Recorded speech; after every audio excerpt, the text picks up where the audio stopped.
Hello and welcome you all dear students. आज आपके साथ डिस्कस करने वाला हूं मैं जेके एसएसबी जूनियर असिस्टेंट का एक्सपेक्टेड कट ऑफ। जैसा कि आप जानते हो, सबसे पहले मैंने आपसे डेटा कलेक्ट किया, उसको एनालाइज किया। अब मेरे पास जो रिजल्ट आए हैं वही रिजल्ट आपके साथ में शेयर करने वाला हूं। Okay, so let us start. सबसे पहले जो क्वेश्चन मैंने पूछा था, easiest subject for you among the following, सबसे इजी सब्जेक्ट कौन सा था? तो यहां पे 53% बच्चों का मानना है कि जो जीके पोर्शन था वो काफी इजी आया था। उसके बाद दूसरे नंबर पे मैथमेटिक्स एंड रीजनिंग, यानी कि जीके, मैथमेटिक्स एंड रीजनिंग अक्सर बच्चों को अच्छे हुए हैं, तो ये ज्यादा गेम चेंजिंग यहाँ पे नहीं बनने वाले हैं। उसके बाद दूसरे नंबर पे अगर हम बात करेंगे, most difficult subject for you among the following, यहां पे 61.7% बच्चों का मानना है इंग्लिश जो है डिफिकल्ट था। अगर आप मुझे टेलीग्राम पे फॉलो करते हैं, मैं आपको बार बार बोलता हूं कि मैथमेटिक्स और इंग्लिश ये हमेशा गेम चेंजिंग रहते हैं, कभी कभार दोनों और कभी कभार इनमें से एक। अब यहां पे मुझे लगता है कि जो इंग्लिश है ना, ये ज्यादातर गेम चेंजिंग रहता है। क्यों? अब मैथमेटिक्स में आपको कोई क्वेश्चन नहीं आता है तो उसको आप छोड़ देते हो, यहां पे आपको नेगेटिव मार्किंग नहीं होती है। इंग्लिश में अक्सर बच्चे मैंने देखे, वो 20 में से 17-18 क्वेश्चन हर बार करते हैं। क्यों? अब क्वेश्चन ऐसा होता है, कहीं पे इज आपको लगाना है, कहीं पे बिटवीन लगाना है, कहीं पे अमंग लगाना है। सभी को लगता है कि यार ये तो मैं कर ही लूंगा, ये तो इजी क्वेश्चन है, लेकिन लास्ट पे जब आंसर की आती है तो वहां पे वो गलत हो जाता है। तो अगर आप आगे भी फ्यूचर किसी एग्जाम की प्रिपरेशन कर रहे हो तो इंग्लिश सबसे ज्यादा इंपॉर्टेंट है। इसको बिल्कुल बेसिक से एक एक चीज इसको पढ़ो, बिकॉज इंग्लिश हम अक्सर बोलते भी हैं, और जो हम बोलते हैं और जो ग्रामेटिकल में है ना वो काफी डिफरेंट है। बिकॉज इंग्लिश हमें उतनी अच्छी आती नहीं है, उधर से वही हम उसको ग्रामेटिकल में भी इस्तेमाल करते हैं, तो वहां पे हम क्वेश्चन गलत कर देते हैं। तो यहाँ पे जो इंग्लिश है ये गेम चेंजिंग रहने वाला है।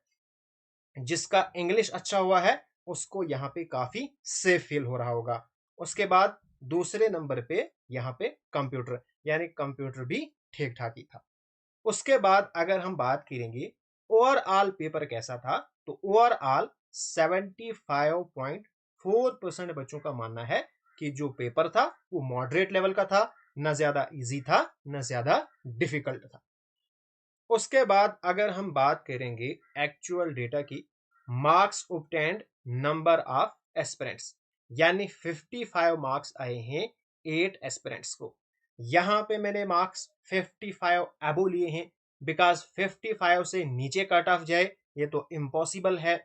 उसके बाद यहां पे मैंने इनको राउंड ऑफ करके लिखा है, कहीं पे 55.25 वो मैंने नहीं लिखा है, इनको मैंने राउंड ऑफ किया है। ठीक है। अब अगर हम इसको एनालाइज करेंगे, यहां पे अगर आप देखोगे, हाँ, 60 से लेके 64 तक सबसे ज्यादा बच्चे यहां पे फॉल करते हैं। यानी सबसे ज्यादा बच्चों के जो मार्क्स हैं वो 60 से लेके 64 के बिटवीन में है।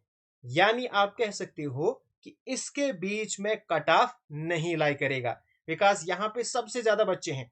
तो अब यहां पे जो कट ऑफ है वो यहां से ऊपर ही रहेगा। अगर आप आगे देखोगे ना, तो यहां पे भी ज्यादा कम बच्चे नहीं है, 65 में भी 9 बच्चे हैं, 66 में भी 5। अब ये मेरे पास डेटा आया है, हो सकता है ये इससे ज्यादा भी हो, ठीक है। और 67 में 16 बच्चे हैं। तो यहां पे हम आइडिया लगा सकते हैं कि जो एक्सपेक्टेड कट ऑफ है वो यहां से ऊपर ही रहने वाला है। उसके बाद अगर मैं बात करूंगा, यहां पे जो हाईएस्ट मार्क्स हैं वो 76 हैं दो बच्चों के। लेकिन यहां पे एक बच्चे ने, जहां तक मुझे लगता है, उसने यहां पे गलत भर दिया है। 76 सिर्फ एक ही एस्पिरेंट के हैं, बिकॉज यहां पे जिस बच्चे के 76 इनमें से एक में आए हैं, उसने नीचे जो पेपर है उसको रेट किया है मॉडरेट। अब मुझे आप बताओ, अगर आपको 76 मार्क्स आएंगे, क्या आपको पेपर मॉडरेट लगेगा? भाई 80 में से 76 लोगे, आपको तो इजी लगेगा। तो यहां पे जो एक एंट्री है वो गलत है। उसके बाद यहां पे एक बच्चे ने 77 मार्क्स लिखे थे और नीचे पे पेपर को रेट किया था डिफिकल्ट। मुझे ये चीज समझ नहीं आती है कि यार आप जो बच्चे हैं ये गलत क्यों भर देते हैं। या तो इनको इतने ज्यादा कम मार्क्स आए होते हैं कि इनको वो गुस्सा होता है। अब किसी को 7 मार्क्स आ गए, उसने 77 लिख दिया। अब कम से कम इतना तो ध्यान होना चाहिए था।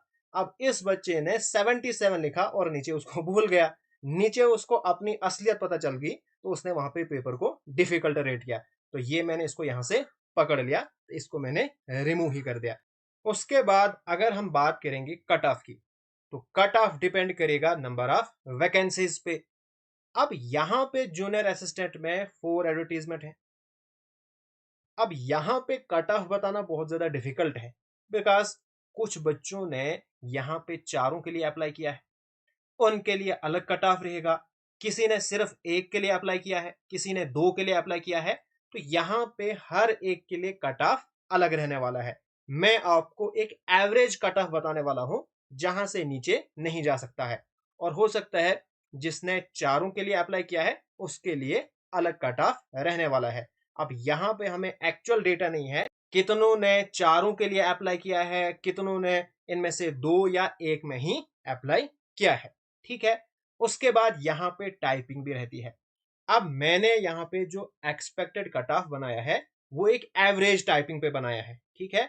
अगर आपकी टाइपिंग बहुत ज्यादा है, 70 प्लस है, फिर 1-2 मार्क्स आप यहां पे एडजस्ट कर सकते हो। अगर कम है फिर आपको थोड़े मार्क्स ज्यादा आने चाहिए। ठीक है। नाउ अगर हम बात करेंगे कट ऑफ की, अब देखो यहां पे ओपन कैटेगरी में 162 वैकेंसीज हैं जिन्होंने चारों के लिए अप्लाई किया है। तो यहां पे जो एवरेज कट ऑफ है वो 65 के अराउंड में रहने वाला है। और जो रेंज है -1 +2 रहेगी। अब +2 ज्यादा चांसेस हैं इनके लिए जिन्होंने सिर्फ 4th के लिए अप्लाई किया है, और -1 जिन्होंने सब के लिए अप्लाई किया है। ठीक है। उसके बाद 55 वैकेंसीज हैं आरबीए में। तो आरबीए में 62 के अराउंड में रहने वाला है, और जो रेंज है यहां पे भी अप्लाई होगी। उसके बाद अगर हम बात करेंगे एससी की, तो एससी में 58 के अराउंड में कट ऑफ रहने वाला है। एसटी में 59 के अराउंड में रहने वाला है। उसके बाद ओएससी में सिर्फ 3 वैकेंसीज हैं, 61 के अराउंड में कट ऑफ रहने वाला है। उसके बाद एएलसी में 60 के अराउंड कट ऑफ रहने वाला है। उसके बाद पीएसपी, तो पीएसपी में 61 के अराउंड में कट ऑफ रहने वाला है, और ईडब्ल्यूएस में 56 के अराउंड कट ऑफ रहने वाला है। ठीक है। अब यहां पे अगर इस रेंज से आपको कम है और टाइपिंग आपको ज्यादा आई है, तो वो यहाँ पे एडजस्ट हो जाएगा। ठीक है। और जिसने सभी एडवर्टीजमेंट के लिए अप्लाई किया है उसके चांसेस और ज्यादा बढ़ जाते हैं, जिसने एक के लिए किए हैं उसके थोड़े चांसेस फिर कम हो जाते हैं।